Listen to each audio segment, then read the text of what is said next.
Ага. Да это же призрак Цусимы. Нет, это Elden Ring. Или это Ассасин. Может быть, Якудза Ишин? Тут точно, это Секиро. Не, это Нио 3. Короче, винегрет какой-то получается из этой Rise of the Ronin. И я, Василий Гальперов, его съел, и теперь здесь, на StopGame.ru, готов поделиться с вами мнением, стоит ли пригубить этот салат.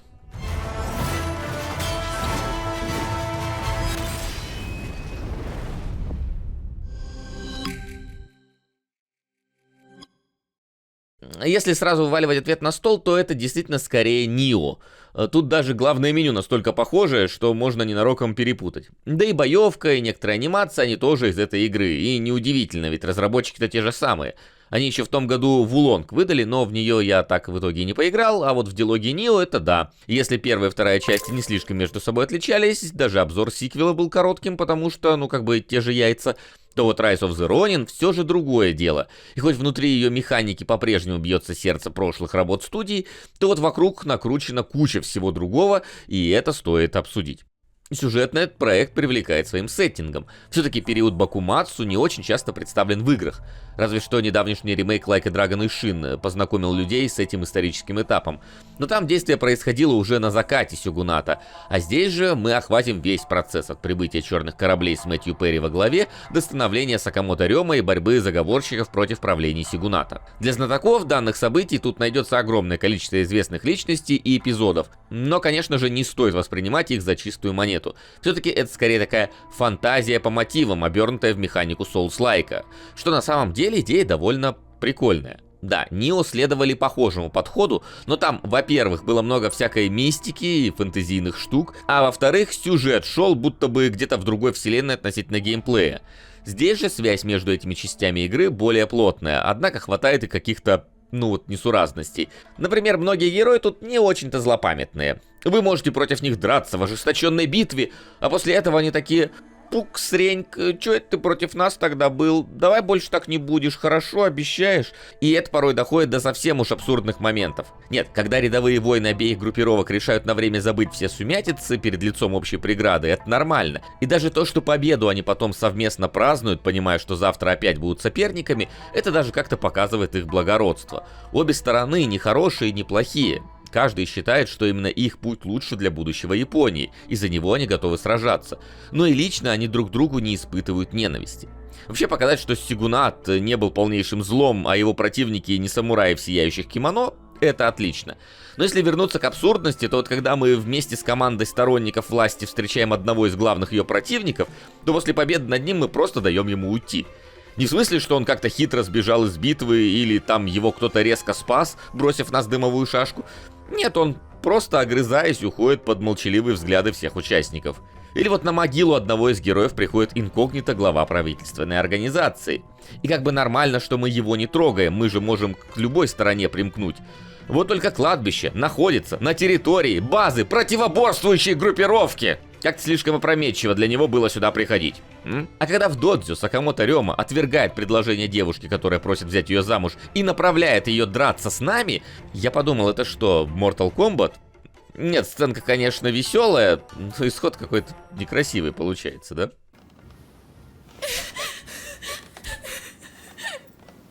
Hey, Lady Sana.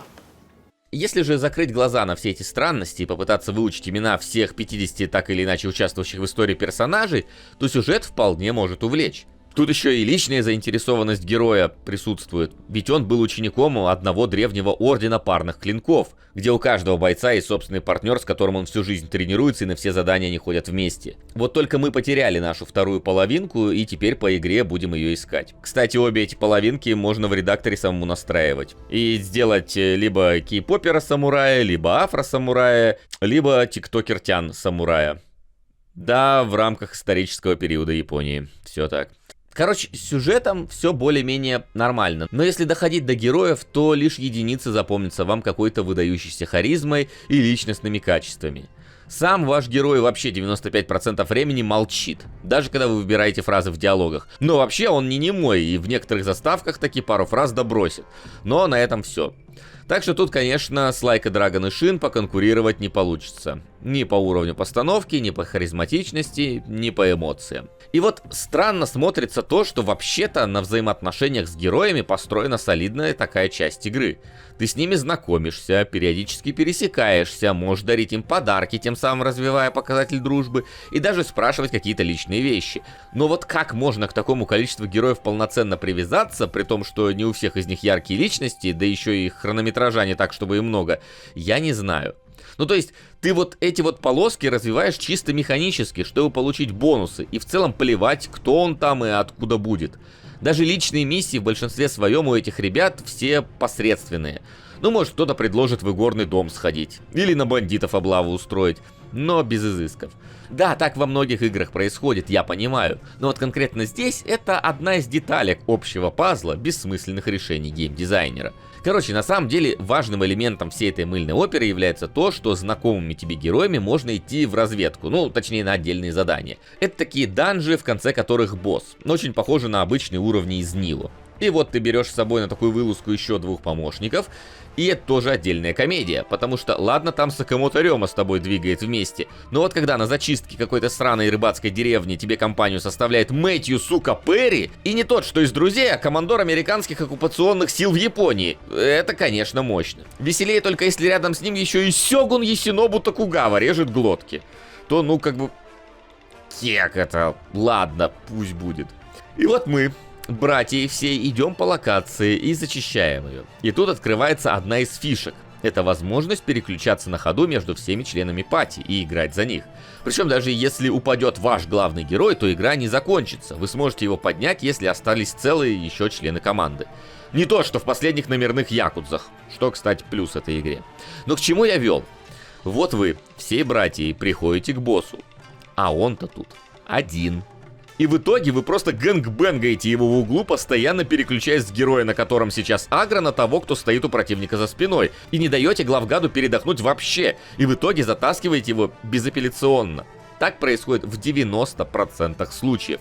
Исключение, если сюжетно ты на миссии 1, но это редкость, или боссов 2. И вот тут вторая ахиллесова пята всей этой истории. Итак, арена 5 на 5 метров, 3 вас, 2 противников, искра от катан, включенный огненный урон от меча, и еще один из боссов, как ниндзя, прыгает по локации. Вы переключаетесь от одного героя к другому, камера в попытках уследить за этими действиями разворачивается под невиданными до этого человечеством углами, а то так и вообще влетает в стенку, и в итоге битва превращается в эпилептический припадок, в котором таймингово отбивать удары Секира стайл просто нахрен нереально. И поэтому я осознанно просто шел в лоб, передамаживал врагов и лечился на все хилки, что были. Но даже в таком случае редко когда ходил переигрывать битвы больше 2-3 раз. Сейчас про саму боевку еще больше скажу, но сперва подытожим. Тут явно геймдизайнер что-то не понял в балансе. Со всей своей компашкой любой босс для тебя становится легким. Да, я играл на средней сложности, на тяжелой там немного труднее, но все равно это просто странно несочетаемые компоненты. Ведь по ощущениям и механикам это Nioh. А Nioh это у нас Souls-like. А в Souls-лайках вроде как принято боссов раз на раз бить, без помощи.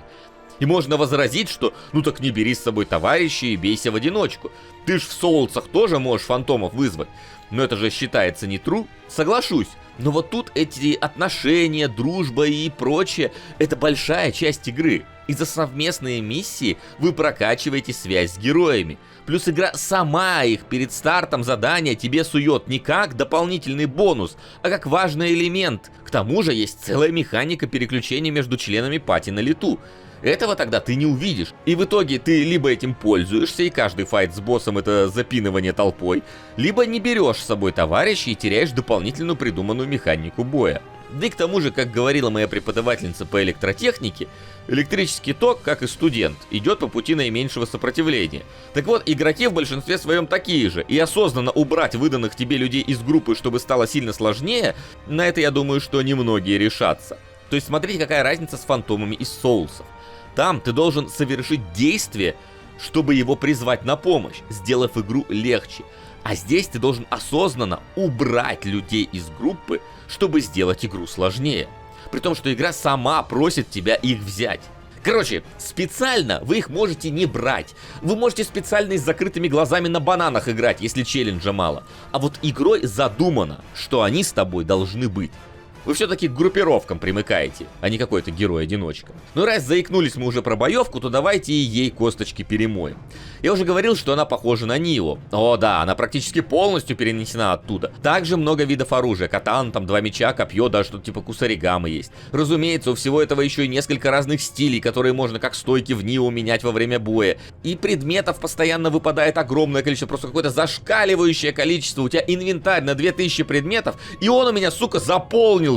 Я устал весь этот мусор скроллить. И у каждого оружия или куска брони еще до 5 бонусных свойств есть, которые даже на бумаге видятся бесполезными. Плюс 1,5% к скорости восстановления и выносливости. Или минус 2% входящего урона. О да, это, конечно, очень полезно вот в таких динамичных битвах.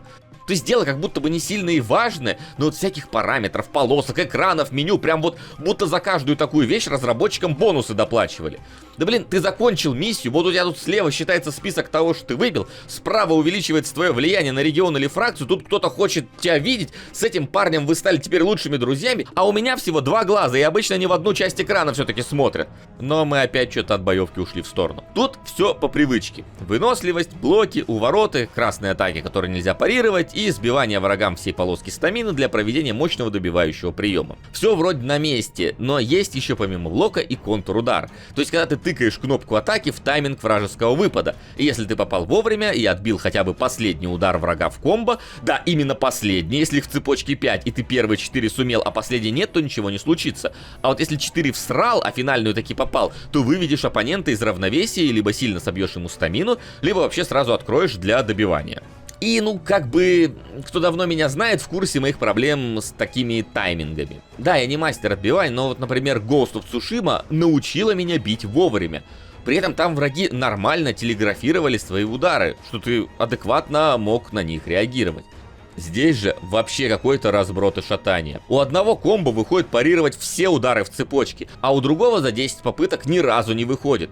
У противников есть приемы с разным временем замаха, но выглядящие почти одинаково. То враг с пикой бежит к тебе, а то он прыгает и телепортируется почти. Да, кстати, здесь все постоянно магнитятся в сторону игрока, а у ворот, даже сделанный, как тебе казалось, вовремя, может все равно часто накидывать тебе урона. Короче, можно, конечно, учить мувсеты врагов и к каждому поединку подходить собрано. Но если ты с таким подходом будешь со всеми местными довольно плотными бомжами воевать, то прохождение изрядно затянется. Да и скучно будет, ведь рядовых врагов-то штук 10, наверное, всего видов. Тут ведь не фэнтези, а значит это просто люди с разным оружием. Поэтому я просто шел на проповую, хилился, передамаживал или стелсил. Ох, мы дошли до стелса. И если описать его одной фразой, то стелс здесь нужен, чтобы просто избежать очередной однообразной минутной битвы. И это даже работает, потому что интеллект тут великолепен, конечно. Ты можешь с кем-то начать битву, ожесточенно драться, а позади вас в 5 метрах будет сидеть другой противник, который вот не в состоянии тревоги, потому что вот, ну, просто не слышит, видимо. И после ожесточенной драки ты можешь его зарубить. Память у врагов здесь как у золотых рыбок. Они забывают о вас секунд через 30, если вы залезли банально на крышу. И самое смешное, есть вот в открытом мире мини-боссы, беглые преступники. Порой довольно сильные ребята, но вы можете подкрасться к ним сзади и провести удар из-под тишка, и тем самым отнять там четверть или половину жизней. Ну и скажете, хорошо, ты ослабил врага, а теперь в честном бою давай его добивай. Но это не обязательно. Просто убегаешь от такого босса на соседнюю крышу, он тебя теряет из виду и через 30 секунд вновь возвращается на ту точку, где сидел. Или спал. И ты вновь можешь нанести ему добивающий удар со спины, и самое главное, при выходе из боя у врагов не восполняются жизни. Браво! В итоге 3-4 таких ходки и любой босс убит. Класс. И раз мы заговорили про боссов в открытом мире, то давайте о нем и поговорим тоже. Он тут, в принципе, большой, и начальной картой не ограничивается. Есть и равнины, и горы, и города. Торговцы, активности, враги, аванпосты, в наличии своя плотва и даже компактное решение от самого Леонардо да Винчи. И, кстати, крюк-кошка. Почти Just Cause получается. Жалко, конечно, что на этом крюке ты можешь только к специальным точкам цепляться, и на любой дом залезть в любом месте не выйдет. Наполнения, короче, хватает, это да. Но вот описать это иначе, как Цусима для бедных, я не могу. Хотя как для бедных? Игра full прайс стоит, значит тогда для богатых, наверное. Но что я имею в виду? В обзоре Призрака я говорил, что ту игру от прочих ассасиноподобных выделяет эстетика. И там все на нее работало. Антураж, дизайн, ракурсы камер, ветер, указывающий путь и даже игра на дудочке. А вот тут этого не хватает. Помните, как вы шли за лесой в Цусиме, что вела вас до молитвенного храма? Ну вот тут есть просто алтари, без лис. А помните, как вы складывали хокку, глядя на красивые места? Но вот здесь вы тупо делаете снимок на фотоаппарат.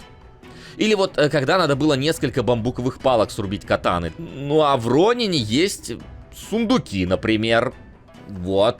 И кошки. Вот кошки, это да, это местная фишка. Да еще с Нио разрабы любят их вставлять. Но вот одними пушистиками ты эстетику не построишь. К тому же еще и графон, ну вообще ни разу не радующий. Да, в заставках порой возьмут кинематографичный ракурс, а некоторые пейзажи неплохи. Но вот никакой художественной красоты, как в той же Цусиме, нет и в помине. А вообще игру обычно в плане картинки шатает от уровня «ну пойдет», да боже, это что, с PS3 игра? В ту же копилку и рваные анимации, кстати. Короче, все не дорабатывает даже в открытом мире. Кстати, нет рыбалки. Это вообще чё в 2024 году, когда она есть в каждой игре, а? Охота на зайцев — это вообще смех. Ты едешь за ними на коне, догоняешь, нажимаешь кнопку и берешь лут в виде шерсти и мяса. А самое забавное, что заяц остается при этом жив и убегает дальше. И вот этот пример, это вот прям микрокосмос всей игры. Механика вроде есть, обставлена, правда, странно. А самое главное, я хз, нахрен мне вот это вот мясо и вот это вот шерсть от этого зайца. Короче, к выводам. В итоге получается какой-то ком из всего на свете. Отсюда взяли одно, оттуда другое, тут позаимствовали третье, ну и на свой собственный скелет нацепили. И вроде даже не так все печально и не разваливается нигде. Но то тут какая-то ненужная штука вылезет, то здесь что-то порвется, и итоговый результат оказывается сильно смазанным. То есть играет как бы не говно, чтобы вы понимали, она просто странная. Так, видимо, торопились после Вулонга доделать игру, уж даже в описательном скриншоте одной из способностей случайно отладочный мониторинг производительности забыли отключить. Хотя скрин на русском, возможно, это чисто при локализации ошиблись. Ну ладно, это просто забавное подмечание. Короче, если хотите интересную историю в сеттинге не феодальной Японии, а когда там уже револьверы были в ходу, то посмотрите скорее на Like a Dragon и Shin. Если интересует тайминговая и сложная боевка, то тогда перепройдите Sekiro. Там все лучше скроено.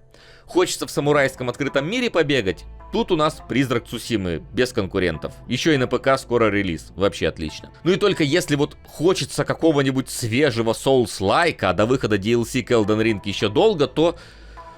Да все равно за полную цену в 6000 рублей точно брать не надо. Ждите скидок или вообще проходите мимо, потому что, как по мне, это хоть и крепкий, но проходняк. Ну а я уже потратился на нее, поэтому, наверное, все-таки пойду добью платину. Да еще не все кошки поглажены. Вот их у игры не отнять.